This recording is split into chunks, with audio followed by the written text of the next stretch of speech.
వలసల వలసలసల వలసలసల ట్రంప్ మావయ్య ఏం చేస్తున్నాడో ఒకసారి మీకు చెప్పే ప్రయత్నం చేస్తాను. సీరియస్లీ ట్రంప్ అధికారంలోకి వచ్చిన తర్వాత అక్రమ వలసదారులపై ఉక్కుపాదం మోపుతున్నారు నిజంగా.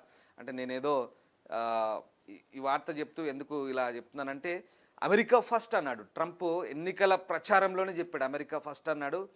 ఇక్కడ ఏం జరుగుతుందంటే, అమెరికా ఫస్ట్ అన్నప్పుడు ఆయన ఖచ్చితంగా అది పాటించి చూపిస్తున్నాడు, చేసి చూపిస్తున్నాడు అనడానికి నిదర్శనం. ఎందుకంటే ఇప్పటికే అక్రమంగా దేశంలోకి ప్రవేశించిన వారిపై అమెరికా ఉక్కుపాదం.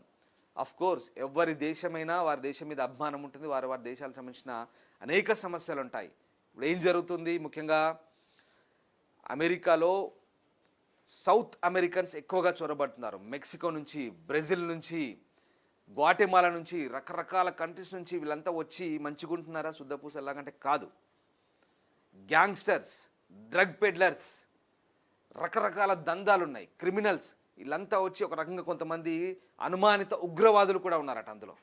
సో వీళ్ళంతా అక్రమంగా చొరబడి అమెరికాని ఒక రకంగా ఇబ్బందుల పాలు చేస్తున్నారనేది ట్రంప్ భావిస్తున్నారు.